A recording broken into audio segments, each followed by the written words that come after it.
With the new generation of VELUX roof windows, we've made installation even easier. This video is a guide to the complete installation of a VELUX roof window installed at recessed installation height on a slated roof. Today, we'll be installing a GGL MK043070 Pine Center Pivot roof window with an EDN MK042000 flashing, which includes a BDX insulation collar and a BFX underfelt collar. We will also use a BBX vapor barrier. The first difference you'll notice when installing new generation VELUX roof windows is that the method of opening the box has changed. To open the box, simply lay it flat on the floor, depress the tabs and pull the flaps loose.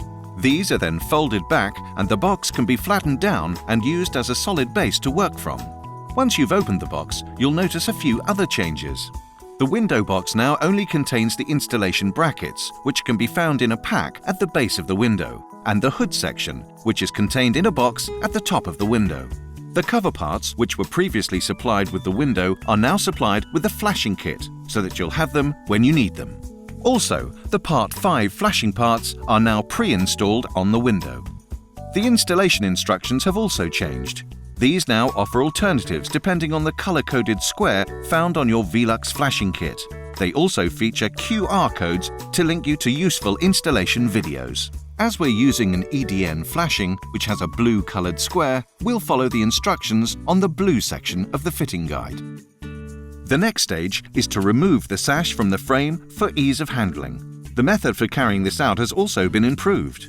Firstly, stand the window upright and remove the wedge-shaped polystyrene blocks, which can be discarded. Next, engage the control bar by pushing it upwards and inwards until it clicks into place. The sash can now be opened, and the polystyrene blocks on the face of the control bar should be removed, turned around, and placed on the bridge piece at the top of the sash for protection. Now, fully rotate the sash and rest the window on the polystyrene blocks, with the frame at an angle.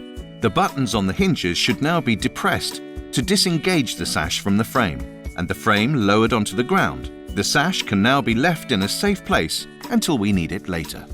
Next, the opening for the window should be established to the correct size. Firstly, measure upwards from the bottom of one of the courses of slate to find the position that the bottom of the window will sit.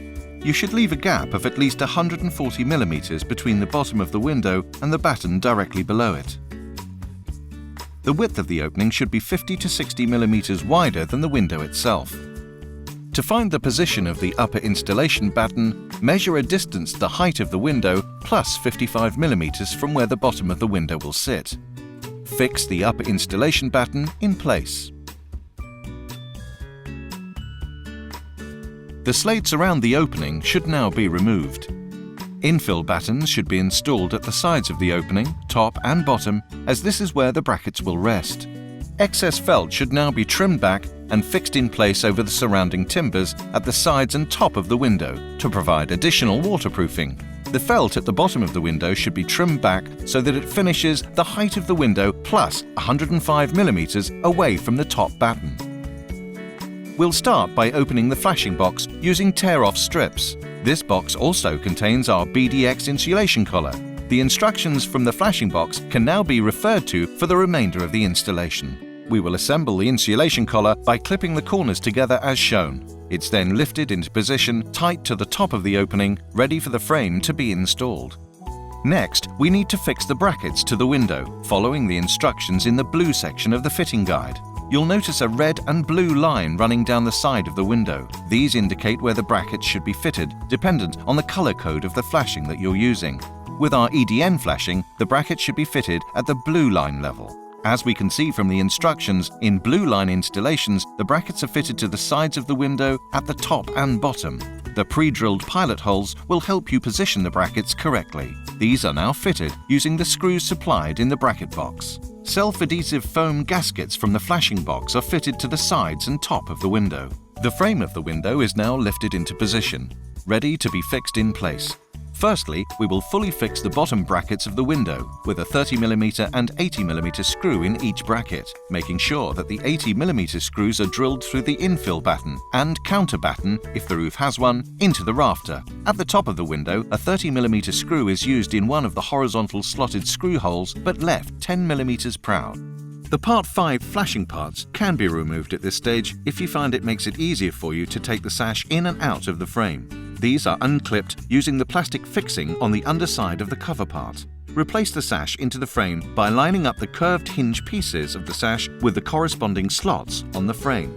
Carefully look at the space between the sash and frame at the sides of the window. If the space is larger at the top than the bottom on one side, a fine adjustment can be made with a crowbar on the outer edge of the frame to square the window up and bring it into line. Next, open the window and look at the opening at the bottom between the sash and frame. This should be even the whole way across. If it's not, the black wedge supplied in the flashing box can be used on the top bracket opposite the side on which the opening is wider to prop it up slightly and even the opening between the sash and frame. Once all required adjustments have been made, the sash can be removed from the frame again by depressing the hinge buttons to disengage.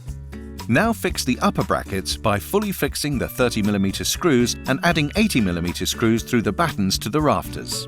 We are now ready to fit the VFX underfelt collar, which is also found in the flashing box. The first stage is to mark the position of the transverse drainage gutter. Place it at an angle to allow for adequate runoff of any water that might run down the roofing felt, for instance, from broken slates above. Once the position is marked, if the roof is counterbattened, remove a section of the counterbatten so that the gutter can be fixed to the rafter. If the roof is not counterbattened, simply skip this step. Next, cut a flap in the felt, which can later be laid into the gutter. The supplied sealant can be used to protect the sides of the flap. The VFX collar is now positioned around the frame of the window. The end with more projecting material is positioned at the top. Remove the plastic covers from the strips of sealant on the collar and foam strips and fix it to the edges of the window frame, dressing the corner flaps as described in the instructions. Now staple the collar around the battens to dress it snugly to the roof structure. Cuts can be made at the bottom of the collar to dress it around counterbattens if you have them. At the top of the window, fix the gutter in place and fold the underfelt collar over and into it. Cut off any excess. Then dress the flap in the roofing felt into the gutter and secure into place using the clips supplied. Now we are ready to start fitting the flashing kit. Some of the parts previously supplied with the window, such as parts 2 and 4, are now supplied with the flashing kit.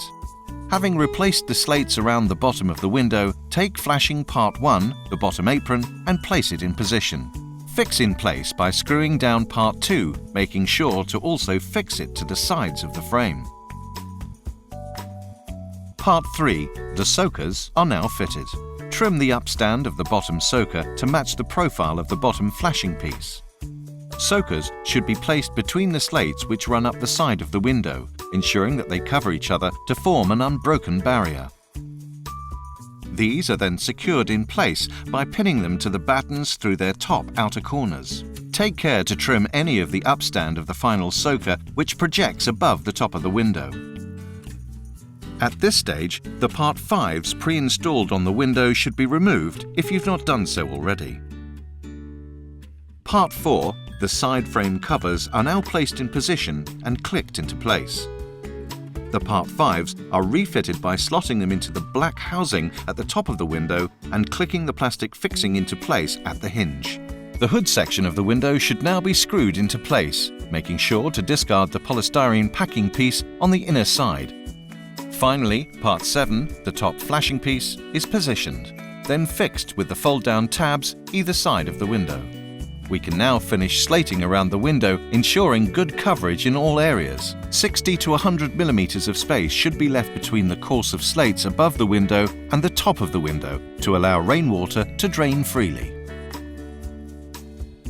Now replace the sash into the frame. The last stage is to fit the BBX vapor barrier. The vapor barrier is dressed into the internal lining rebate of the window using the tool provided, then fixed in place in each corner using the screws provided, before being taped to the building's existing vapor barrier to prevent any moisture from inside the building reaching the roof structure.